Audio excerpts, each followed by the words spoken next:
Welcome to the Self-Care for the Caregiver, hosted by the Senior Living Foundation of the American Foreign Service, and a special thank you to Talent Care under Employee Relations Work-Life Division for hosting this. My name is Edward Capers Jr. I'm the Director of Office Retirement. The Deputy Director of Office Retirement is Leon Louder. We'd like to let you know that we stand ready to support you as our students of the Foreign Service. If there's a qualifying life event, please feel free to contact us so we can provide you support. Whether it be a birth, a marriage, a death, we are here for you and to serve you. With that introduction, I'd like to introduce Paula Jacob, the Executive Director of the Senior Living Foundation of the American Foreign Service at this time. Thank you. Thank you very much, Ed. It's great to be here, and thank you for hosting this very special event.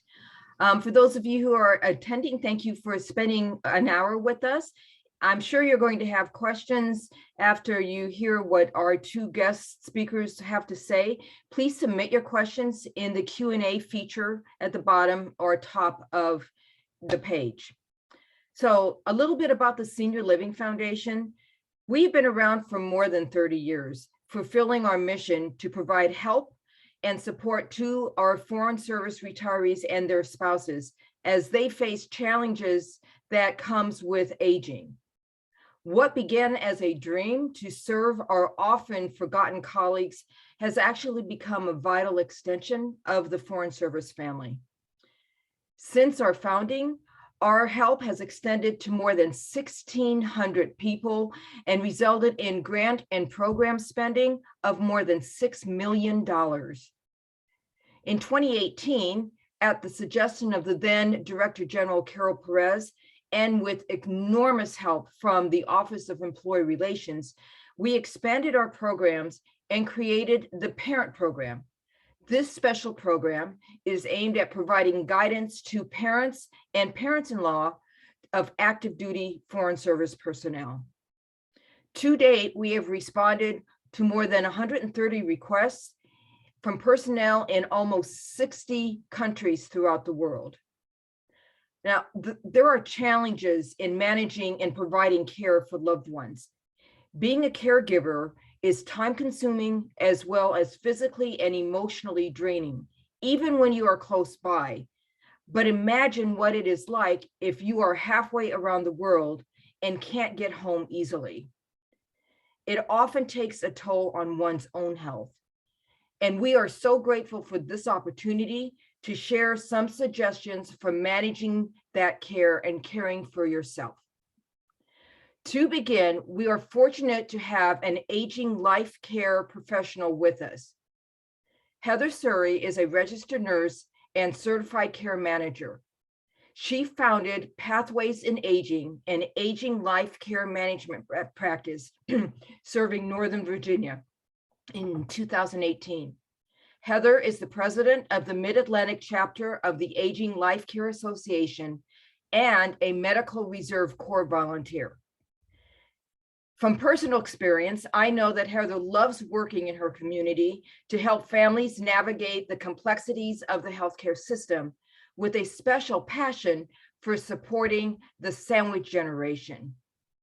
Heather, take it away. I'm sure you have tons of great information to share with us.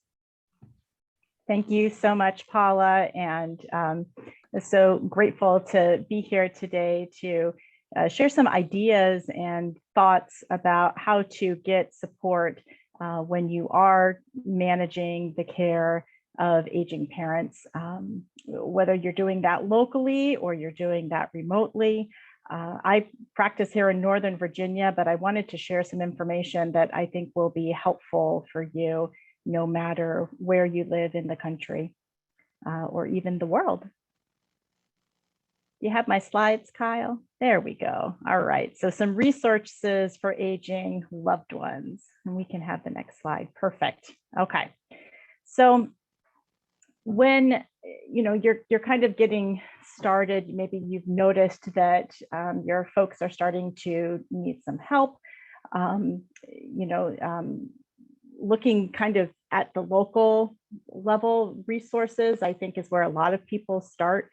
Your local area agency on aging, which is usually a county-based program, you can usually connect with somebody who can do even a little bit of light case management, maybe interview you, maybe interview your folks and see if there are county-based services that might be appropriate for them. I also recommend that adult children get involved with a local support group. And there may be ones that are local. There's a lot that are happening virtually. There's Facebook groups that are both local and national for caregivers. But in those support groups, you are going to find a lot of very practical, tactical, day-to-day, daily life type of advice that is going to be helpful for you. And then also provide that additional layer of emotional support and kind of this shared experience with other people who are also in that caregiving role. Also wanted to bring your attention to villages, to the village movement. There are different areas of the country that are more active than others, but a lot of local communities do have villages, which are these kind of organizations that are intentional in how they help support elders and aging in place. And that looks different depending on the village, but it might be vetted resources. It might be, bringing in a home care company and doing some volume pricing negotiation if you bring in one home care company to serve several people in a neighborhood. So that's something that is worth looking into in your local area. Another program, memory cafes, that's something that national program, but there's actual events, memory cafe events, which are local. And at a memory cafe, these are designed for people who have cognitive impairment. So you might have an adult child who actually physically attends with an elder, or you may have a well spouse that is attending with a cognitively impaired spouse, and they offer programming for couples or parents and adult children together, and then also a time for programming that is separate. So another place, again, to get some good support and social interaction for your aging loved one. When there's cognitive impairment, sometimes those opportunities for social interaction become less accessible, but they're even more important. And then looking at some of the national resources, many of you are familiar with the Alzheimer's Association. They offer lots of educational resources, but also caregiver support groups. So that's worth looking into. We also see Parkinson's Foundation offers a lot of resources, some of them hyper-local. So that's another one that I often refer families to. The National Alliance for Caregiving is a good one. This one you may not have heard before, Positive Aging, and I put a URL on there. That is run by a man named Steve Gurney, who is actually local to the DC metro area, but he facilitates webinars on all things related to aging, such a wide variety of topics. And right now, access to all of those webinars, both live and recorded, is free. And we get people in from all over the country on those. And so it's worthwhile to join that group, get on the page and see if there are topics that might be of interest to you as you're trying to navigate how to support your elder loved one. And then this last one, the Aging Life Care Association, is one that I find is the one I'm most excited to talk to you about today, because of course it is the professional association for people who do what I do. So let's go ahead and have the next slide, and I can talk to you a little bit more about Aging Life Care Association and care managers. So care managers, we practice all over the country. We're largely, I happen to be a nurse. We're about 50-50 nurses and social workers, though increasingly we're seeing professionals that have other health and human services backgrounds and expertise coming into the profession. But we do a variety of things to support spouses of folks who have chronic diseases, chronic medical needs or cognitive needs, through assessment, comprehensive assessment. So we're able to actually come out to the home or to wherever your aging loved one lives and put eyes on them and really look at their medical needs and their physical needs, but also looking at behavioral health and cognition and nutrition, looking at the financial piece, looking at the legal piece. So we really have a holistic approach to get an idea of where this individual is now, and where they want to be, what the family's needs are, and help people make a plan. We also are very well versed in all of the different housing options in our local areas where we practice. So we can help you understand the different levels of care. What's the difference between independent living, assisted living, memory care, long-term care? How is a nursing home different than assisted living? And help you understand the options, how the financial piece works into that, what the timeline might look like, or maybe your loved one wants to age in place. So how can we layer in the supports in the home to help that happen?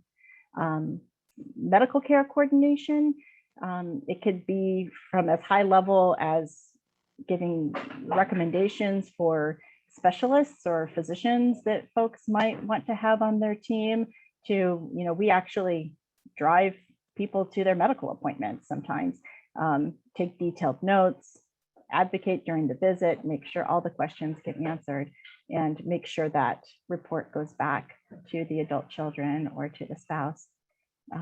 Helping to arrange in-home services, that might be physical therapy, occupational therapy, nursing help. It might be certified nursing assistant, home care help. It might be massage therapy. It might be somebody who is an activity specialist for somebody with dementia. It might be a personal trainer. Our job is to really know what the wide variety of resources are in the community and help build that a team of vetted companies or individuals to support the elder. Crisis intervention, we often, in fact, just last night, I got an email very late from a family who had a loved one in the hospital who's getting discharged, and they just aren't sure which nursing home skilled rehab they need to go to, or should they go home, what care are they going to need? So we did that emergency consult via Zoom this morning with the family to help them understand the choices. So sometimes it's always great when we can make a plan in advance, but sometimes it is the crisis that kind of brings that need for a plan into focus. And so we can help with that. And then just consultation and guidance at every step of the journey. It might be someone who's starting to have memory loss, but they're reluctant to see a neurologist. Adult kids ask us, what do we do? What do we do if we think mom or dad, we're concerned about their ability to drive safely, but their folks aren't quite ready to give up the keys? What do we do? So we're really able to help you with a high level of expertise on a variety of issues around aging, which is a huge stress reliever, but also helps professionals take less time off of work, helps you meet your other family's needs. It can really be an asset. You can have the next slide. So this is where you find people like me anywhere in the country, AgingLifeCareorg. Again, I practice in Northern Virginia, but I have colleagues all over the country who have a similar skill set. And if you go to AgingLifeCare.org and you just click that orange button for Find an Aging Life Care Expert, you will can do a zip code search.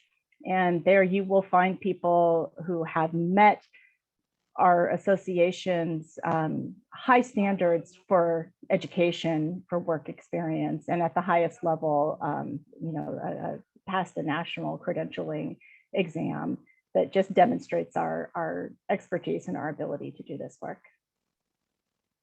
And there's my contact information. Certainly, if there's anything I can ever do for you, I love working with foreign service families. And I'll pass it back to Paula. Thank you so much. Oh my goodness, hold on, there we go. Thank you so much, Heather. That was great information. I'm sure we're going to get a lot more questions on that. There are so many resources out there that can make such a difference in the lives of those who not only need care, but those who provide the support, no matter where in the world you are, literally. And as I said before, being a caregiver often takes a toll on your own health. And when you're providing that support, you may need your own form of care. This may take various forms. And we have a licensed clinical social worker with us to discuss some of the approaches of taking care of yourself as the caregiver. Kevin Montgomery began working with Able2 as a program advisor in 2018. Managing a team of licensed therapists while attending to quality assurance to each member served by Able2. The bulk of Kevin's career has been in the managed care industry, working with companies like Cigna, TRICARE, Blue Cross Blue Shield, and New Directions. Kevin gained experience as a utilization manager, grievance coordinator, case manager, and eventually grew into a supervisory role managing the New Directions behavioral case management team throughout the state of Florida. Wow, I had to take a breath just to get through that. As clinical integration manager, Kevin enjoys collaborating with Able2's healthcare partners, and we are very pleased and proud to be one of those, strengthening relationships while ensuring that the clinical needs of shared members are met. Kevin, thank you so much for being with us. Please tell us about some of the approaches a caregiver can take for their own health. Kevin? Thank you so much for having me, Paul. I really appreciate that introduction. Hi, everybody. I'm Kevin Montgomery. I'm the Clinical Integration Manager with Able2. And we have some slides that we'll go over here in a minute, but I can just do a brief overview of what Able2 is. We actually offer virtual behavioral health care, and we do have specialized programs for folks that are in that caregiver role. And we really focus and hone in on the amount of stress that is placed on the individual who's trying to do everything they can to tend to the needs of their loved ones. So we can probably go to the next slide and discuss that in more detail. So taking a look at signs of caregiver stress, if you are a caregiver yourself, I'm sure that you can relate to some of these things that are highlighted here. And honestly, the slide touches on some real telltale signs of caregiver stress that tend to really impact folks. So if we look through just briefly, you might begin to experience some signs of burnout a little bit, where you're noticing that you're becoming more overwhelmed, maybe even feeling slightly more irritable than usual. If there can be a rough day here and there throughout the week, on any regular week, but when you're feeling that caregiver stress and sometimes even anxiety, you can be a little bit more agitated, understandably so. Maybe you're noticing that you're feeling kind of down or blue. There's also even physical changes that you might start to notice too if you're under a good deal of caregiver stress. Some of those changes could be fluctuations in weight, body pains maybe that you hadn't noticed before just because you're tensed up a lot from the stress, right? And even your sleep routine might change, waking up in the middle of the night and thinking, oh my gosh, did I help so-and-so with their medication today like I planned, or did I miss an appointment? Those kinds of scenarios happen pretty frequently with people that are doing everything they can to tend to their loved ones' needs. As we move to the next slide too, we can hone in on some more specifics. So one of the things that Able2 really wants to hone in on is we offer an 8-week program. It's very short term. I kind of look at it like an emotional tune-up for folks that are starting to recognize they're becoming a bit frayed, or they're burning the candles at both ends, as we say. So what the therapist and the coach do in an Able2 program is they introduce a self-care routine. And a lot of times this doesn't sit well with folks. They say, self-care, I'm fine. I pull myself up on my bootstraps. I don't need any self-care, you know. But if we stop and think about it for a minute, that could be coming from a place where maybe you have a preconceived notion that self-care is selfish. Well, I want to make sure I make it very, very clear in this discussion today that self-care is not selfish. We have to give from our abundance, otherwise we get depleted. And when that happens, we get sick and then we can't help anybody. So self-care is necessary for you to live your best life. That's the message I want to make sure people really get from this slide. So then stepping into some self-care activities that we go over here at Able2 is we like to help folks design a daily schedule that's helpful to them so that they're able to incorporate self-care into the daily routine. Some of the specifics, I mean, just to do a quick deep dive into with some of the things that we teach our members that engage with Able2, is that we reflect back on positive achievements in their lives, times when you had to overcome difficulties, and highlight strengths that you recognized from that period of your life, and how to then incorporate those strengths into your current day-to-day. Also, we really emphasize the importance of connection, especially during the pandemic, right? There's been such a disconnect, and it's been so difficult for everybody.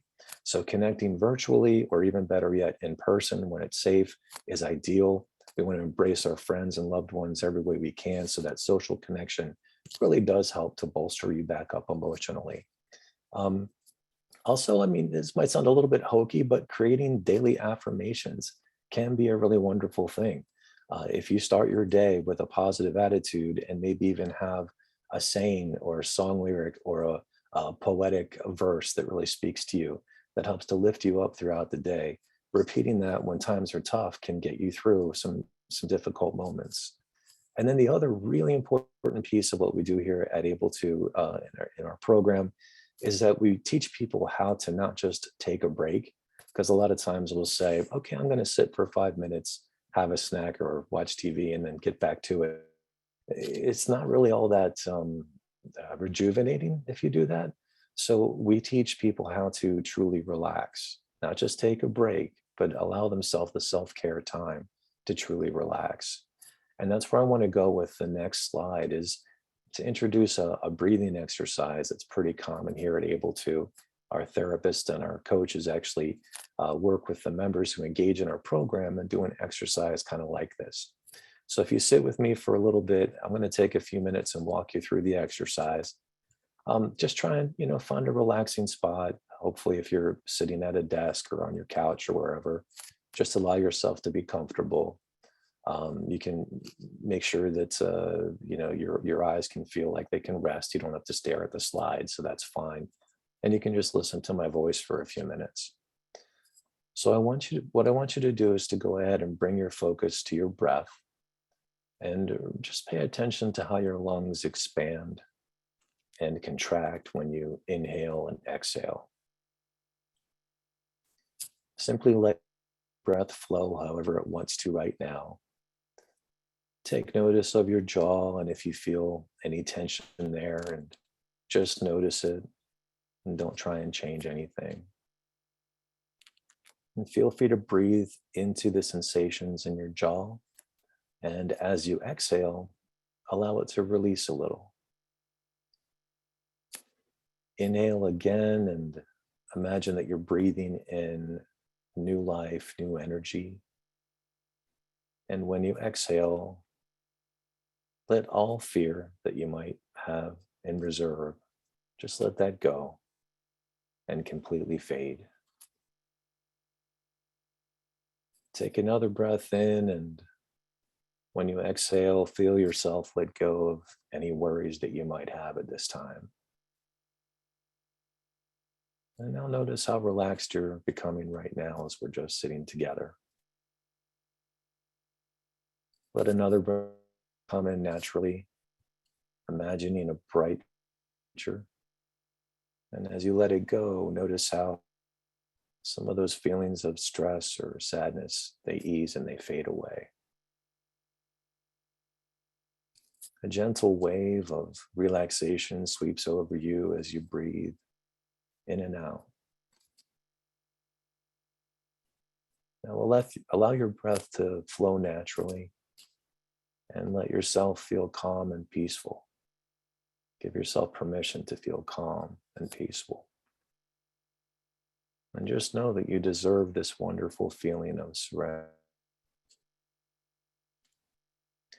Now, when you're open to some refreshing thoughts here, allow yourself to open up even more with each breath you take, welcoming in that new and fresh energy. Notice how new ideas begin to present themselves to you. Bring up feelings of abundance, as if you have so much more that your cup pours over for others to enjoy the abundance that you've created.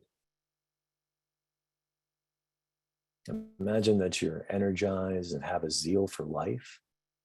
And even if this isn't really true of your present self, try and imagine it vividly and with as much detail as you can.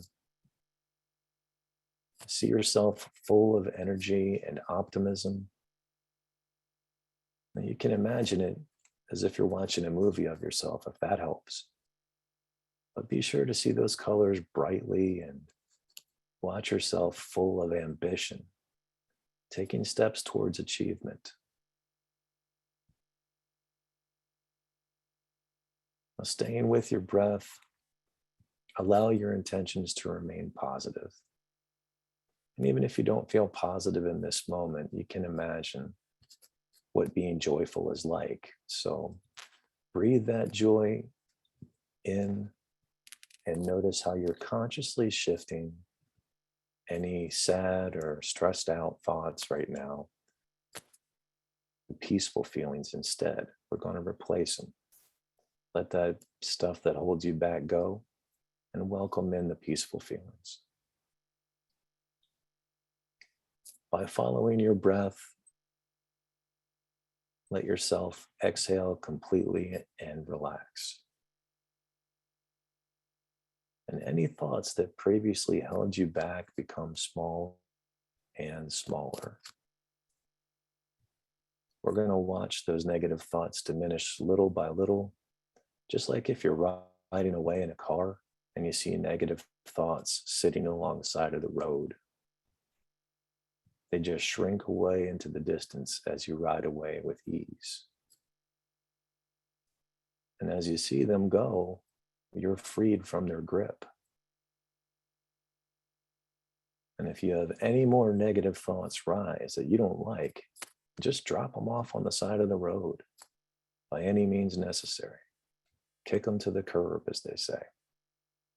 And then watch them grow smaller and smaller until they're consumed by the horizon. So allow yourself a few moments to simply be. Notice and feel changes from this moment right now and the difference between how you felt before this exercise. Your new thoughts find a new home within your inner being. And just return your focus back to your breath for a few moments.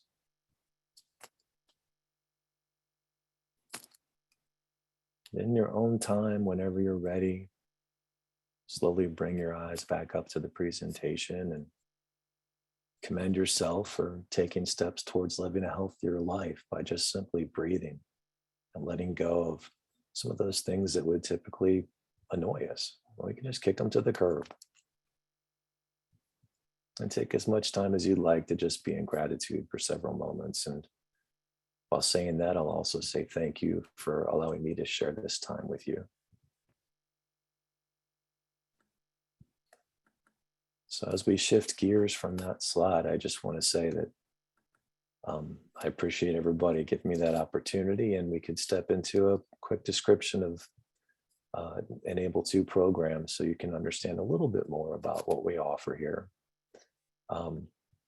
So basically what Able-To is a virtual behavioral healthcare company. We offer what we call cognitive behavioral therapy interventions with licensed therapists. They hold one session per week with the client, and then behavioral coaches hold a secondary session per week for 8 weeks. So the therapist is a little bit more focused on helping to change our thinking patterns to become more positive. And then the coaches really reinforce the exercises similar to that relaxation exercise we just went through. There's also a self-guided education piece too, where if you're interested in doing some worksheets or homework related to your program, that's something that's also encouraged by the team. On the next slide, we can actually take a look at how that program looks. Again, just to reassure you that Able-To is very focused on quality care. So we only hire quality behavioral health care folks to work with as a part of our team. Again, this treatment, this therapeutic intervention is delivered virtually. So you can engage via video chat, kind of like what we're doing right now with this meeting, or over the phone if that's easier for you. We're happy to hold sessions anyway it works best for you. The other good news about Able-To is that we have a great deal of availability. So if you're a morning person and you want to give us a call, or we call you at during the time you're sipping your tea or having a cup of coffee, we can accommodate that. If you're more of a night owl, we can have sessions at night. If you prefer weekends, we'll work with you on weekends too. And as you see there, the step-by-step, week-by-week experience that the member has, basically it's an 8-week program again. And that top line is where the therapists work with you, and the bottom blue line there is where the behavioral coach works with you. Again, that's 2 sessions per week for 8 weeks. And I think the final slide here that summarizes things talks a little bit more about the Caregiver Program in particular. And basically it's focused on helping you to improve your mood. If you're feeling overwhelmed, stressed, or maybe even a little bit down, this is the tune-up that could really work for you. And we really target folks that are tending to caring for their spouses, maybe an older parent or another adult.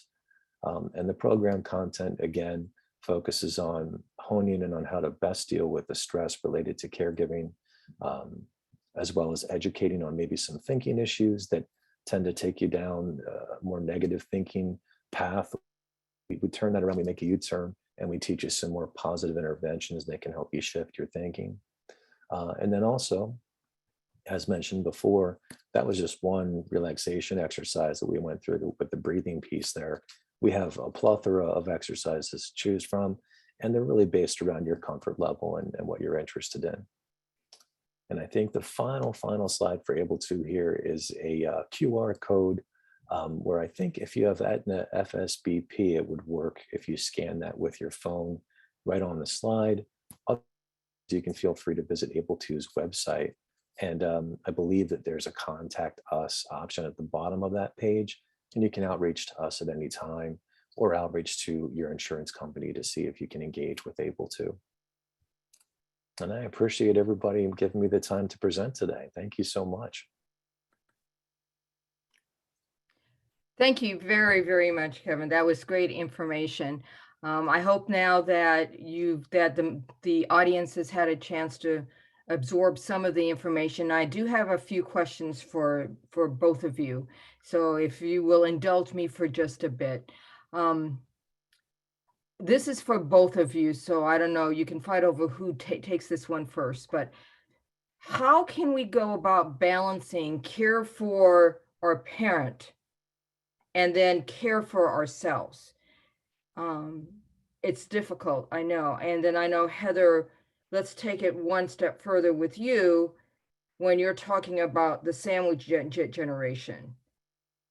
So maybe Heather can answer that question first, and then Kevin, I'm sure you will have additional comments and answers.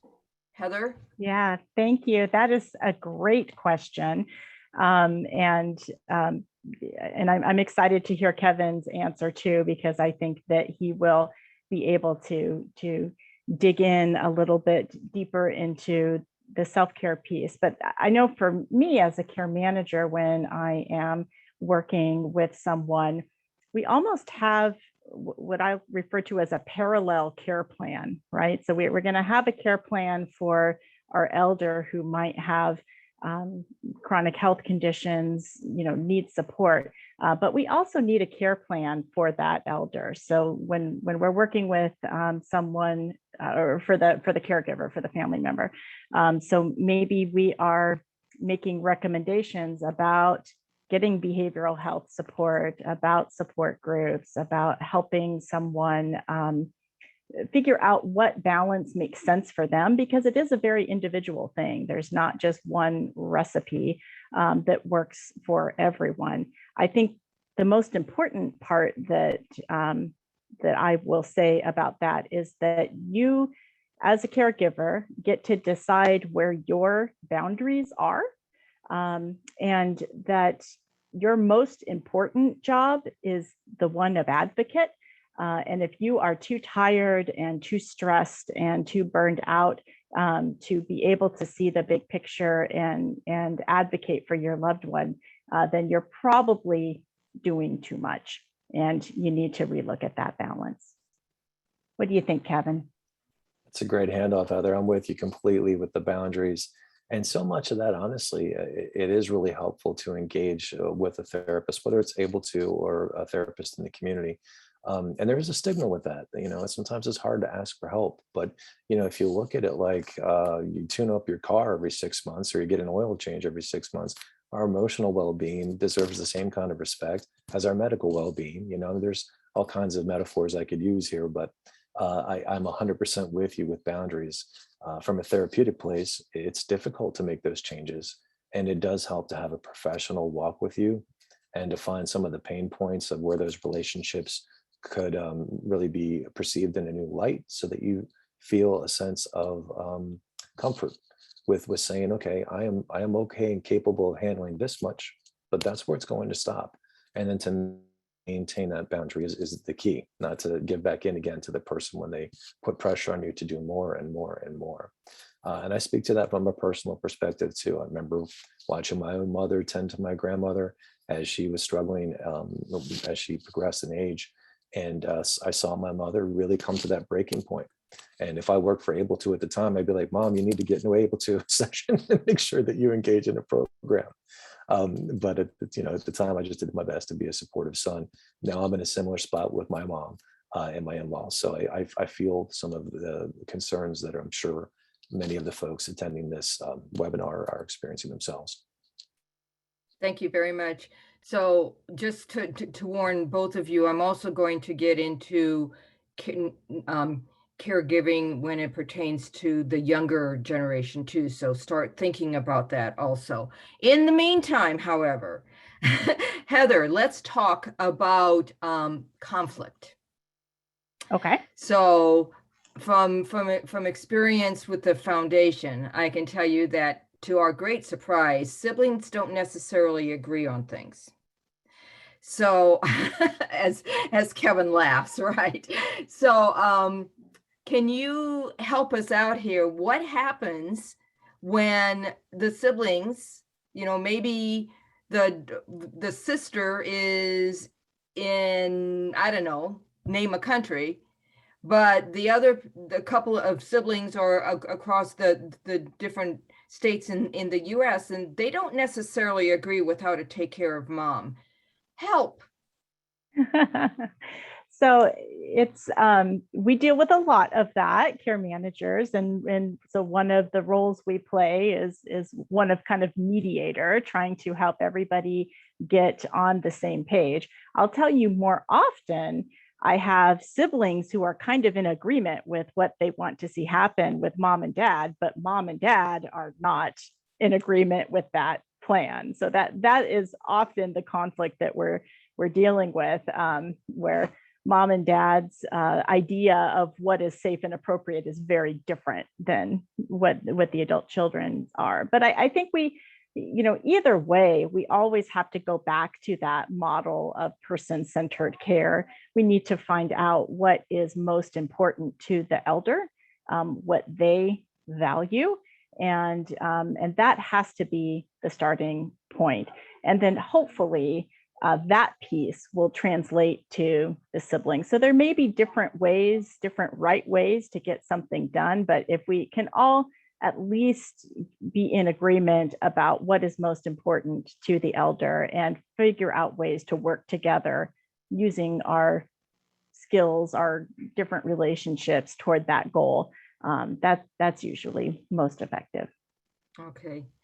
So I'm supposed to remind people that that please submit your questions on the Q&A feature on the Zoom platform. So Kevin, you're up next. You're up next. So what techniques, Heather talked about her experience just last night with what we're calling an SOS moment.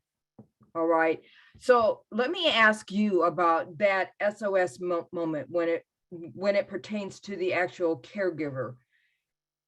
For example, working in foreign service is not easy. You've got time differences, and maybe you got to hit a deadline and all that stuff, or you've got a state visit coming, whatever, and mom calls because she doesn't have any groceries, or the neighbor's dog hopped the fence again, or whatever. It may be an SOS moment for her, right? But you've got other SOS moments. Are there any techniques or any advice that you can give to our active duty people who are struggling with their responsibilities being a foreign service officer and their responsibilities being a adult child? Well, I feel like I'm revisiting my old TRICARE days, because when I worked with TRICARE, I actually did TRICARE overseas work for some years. And the time and juggling all of those different responsibilities was really challenging. So honestly, I think being incredibly proactive and learning how to, a lot of us like to control situations to the best of our ability, and sometimes that gets the best of us. So in those scenarios, I really feel as if planning ahead and delegating is key. So finding allies who you can align with, that if your schedule is incredibly demanding, which it sounds like many folks are under that kind of pressure, you're just not going to have the time to deal with the dog jumping over the fence like you would have if you were home and living 2 doors down, right? So before stepping into a more intensive job responsibility type life scenario, which will impact everybody, finding key folks who will be able to be there when the dog jumps the fence, or when the turkey burns, you name it, and who can step in and assist, because you can't do it all. And that's where I go back to the self-care piece. We also often, especially during this time frame with the sandwich generation that you referenced, Paula, it's that time where we kind of almost feel as if we've been working our whole lives to be at this pinnacle of being able to take care of everything. We can do it all. We can't. We will break. We will end up having way too much on our plates, and we will overflow in a bad way. So I think that acknowledging that it's okay to delegate to appropriate, trustworthy folks, and even assign them responsibilities in a very kind and genuine way. And then that way you can then attend to your own needs, like we discussed in the presentation piece that I had shared earlier. Okay, well, thank you. So I want to change our focus we have probably maybe 10 minutes, and I could talk about this all afternoon, but I'm limited. Otherwise I'll get the hook. We have really focused on the parent and the employee. But where does the dynamic change, or does the dynamic change when you're dealing with all of a sudden becoming the caregiver to a spouse? It's a very, it's a very different dynamic. So I would appreciate comments from both of you on how does that dynamic change when it's not your parent, but it's the spouse that you've lived with for 10 years, 15 years, not retired even, or a child? Yeah, I think that there definitely are some dynamics there. I think the experience of grief and loss is different when those roles change. When that spouse, the role that they played in your life before the illness has changed.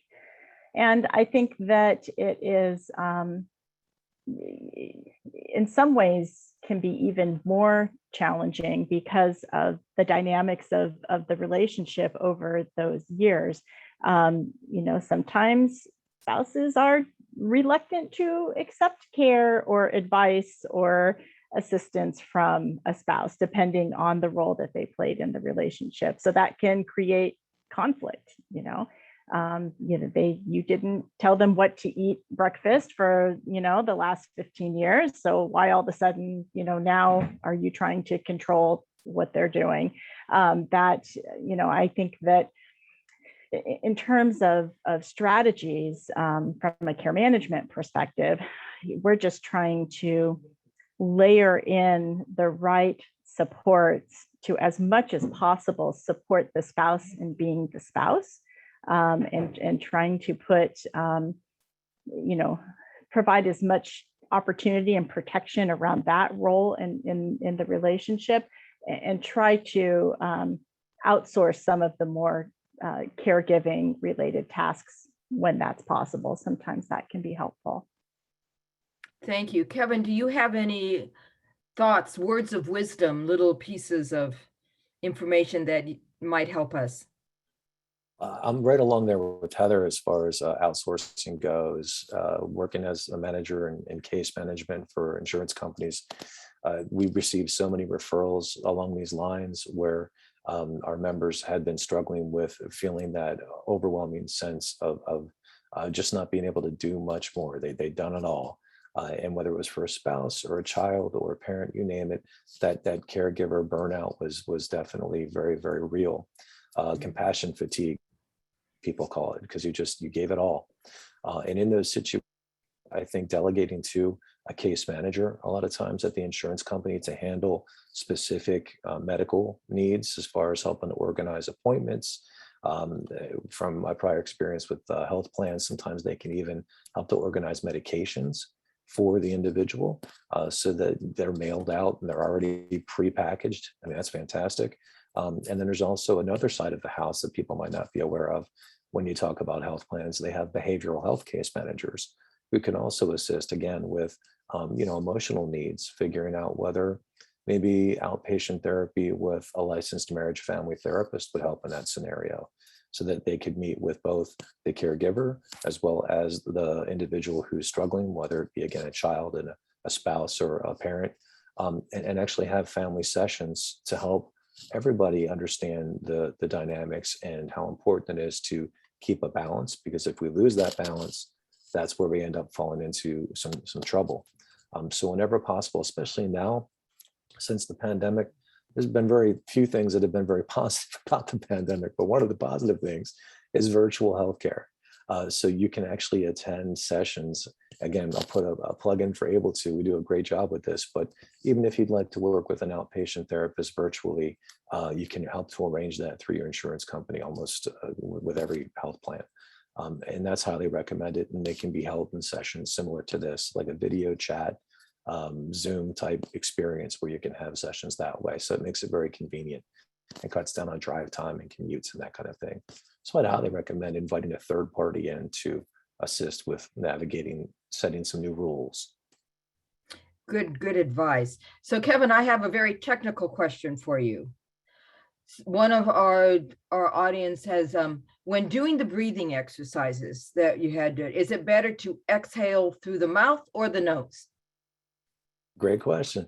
And I didn't really get into that because with that specific exercise, it's more about just being comfortable, and especially if you've never done something like that, we don't really do a real deep description of it. But generally speaking, it's really, really helpful to actually inhale through your nose and let your tummy go all the way out. It's not really your tummy, but that's what it feels like when I breathe. Let your tummy go all the way out and then hold it for about 2 seconds and then exhale through pursed lips. So it's kind of like, and then, and just doing that a few times, you'll notice that your oxygen level in your blood improves, and it really is amazing how quickly you feel calmer. So I was hinting at that with the exercise, but more technically speaking, that's the best way to do it. Okay, very, very good. So I hope that answers that question. I think we have time for a couple of more questions. And then of course, if anybody knows me, you know, I have some wrap up things to talk about. I always find it helpful to give examples. And in full disclosure, I've worked with both you, Heather, and with Able To. So Heather, you have helped a lot of my colleagues through the Senior Living Foundation. Can you give just an example of a scenario that has been very helpful, of course, without getting into too much detail? But I think for this audience, it might be helpful to give examples. And Kevin, start thinking because you're next. Absolutely. Sometimes I'm working with a couple. Maybe both of the individuals might have some level of cognitive impairment. Maybe it's been even throughout the pandemic, a lot of their routine medical health appointments have been neglected because they're finding it difficult to coordinate those things. Maybe we don't have local adult kids to help coordinate those things. Maybe in the home, I'm finding that medication compliance isn't great. They're not taking their medicines appropriately. Or when I ask for a current medication list, they give me one from 2014. And it's not clear what they're taking. Maybe the fridge is not looking so good in terms of foods that they're choosing. The balance, maybe it's tough to get back and forth to the grocery store. They're just not always remembering to eat. So, you know, things that we might do in that situation, we come in and we do cognitive evaluations in the home to get a good baseline of where people are so that we have an idea of what levels of support might be needed. We're doing a home walkthrough and safety evaluation to see if there's things that we can do for fall prevention. If we need to, you know, have someone install grab bars, if we, concerned about that. We might set them up with a meal delivery service, like Your Mom's Meals is one that we use a lot to help address some of the nutritional issues. We might take on that piece of scheduling out their appointments and in some cases going with them so that we can get some of that back on track. Like Kevin mentioned before, setting up their medications for dose packing. And notice all of those things we can do without even bringing in home care. So home care can also be a needed intervention, but it isn't.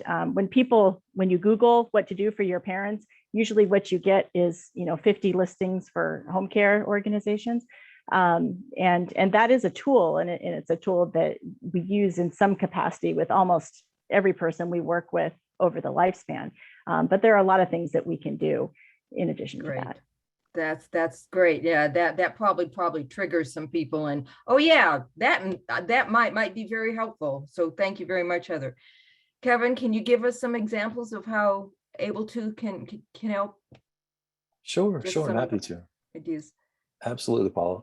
I remember a chart where I did a case conference, they call it, where the therapist and behavioral coach came to me and wanted to present this case more because it was successful. And not so much because we want to make sure we figure out more recommendations. It was more just a processing kind of a conference. And I'll give the names. I'm making up the names for, to protect health information. So we'll say Mary and Joe. So Mary was the member who was engaged in the Able To program, was her husband. He was starting to struggle with some neurocognitive issues. And Mary had always done everything for Joe. And Joe expected that, right? That was what it was going to be. And even though he was struggling more and more, Mary felt compelled to continue to meet every need that she possibly could for Joe. And that's how she came to Able To, overstressed, just spent emotionally, waking up in the middle of the night, really worried about maybe something she forgot, and just needed that almost permission, I think, really, to engage in self-care. So throughout the program, Mary ended up understanding that there could be case managers involved to help Joe out with some of the medical issues that were going on. She leaned a little bit more into the primary care doctor's role, asking the primary care doctor for guidance more and more, rather than taking that responsibility on herself. And that carved out time for Mary to do some of the things that she'd forgotten about, like she loved to garden. And next thing, Mary's back out in the garden for about an hour a day, while she had a neighbor who was trusted, somebody they knew for a long time, who would keep an eye on Joe, make him lunch, or spend a little bit of time with him over, tea or coffee, so she could have her hour in the garden. And then she would repay the neighbor with, a batch of rosemary or basil or oregano, you name it. And also she had time to set up, I think it was either a book club or a sewing club, one of the two, with some old friends that she hadn't seen in years, right? So she was doing that not so often, but once every 2 weeks. But it gave her something to look forward to. And that time really helped her to feel whole again. She got to be Mary and not just Joe's caregiver. And it was fantastic. That's great. Yeah, I probably, I'm sure that people in the audience are sharing my sense of hope here that, oh yeah, there is life, and that's good. So just a couple more things, because I think I only have four minutes. So I just want to wrap up a bit. And I do want to just touch upon, I know that this session is about caregiving for the caregiver. And I want to emphasize that your federal health plans have a ton of different programs out there for you. Many of the health plans, including ours, have Able To or something like that. So you may want to, the audience out there may want to look at what your health plans offer. There's most health plans have the healthcare case managers that both Kevin and Heather touched upon, and also their prescription benefit managers have care managers to help with the multiple medications and help with that. So I do want to emphasize that. I also want to emphasize that, of course, the Senior Living Foundation is there for our Foreign Service colleagues, both retired and active duty. And our website, you can catch us on our website at slfoundation.org. So please do that. And with that, I want to acknowledge a couple of people who I know who are in the audience. I do want to thank our social worker consultant, Joan Parrish, who is actually working very hard with the foundation from Montenegro right now. So thank you very much for staying up with us, Joan. I also want to thank Heather and Kevin. I think that you have shared very valuable information, and I'm sure that we're going to get tons of questions and ideas. So thank you very much. I also want to pay a particular thank you to Lynn Skerrick and Maria Soledad Brady. Without their help, this program could not have happened. And I hope that you share my enthusiasm that I think that this has been just a fantastic program. So with that, I'd like to thank each and every one of you for your attention. And I hope you have a great day. And remember, you're not alone in this journey. We are here for you. Thank you very much and have a wonderful rest of your week.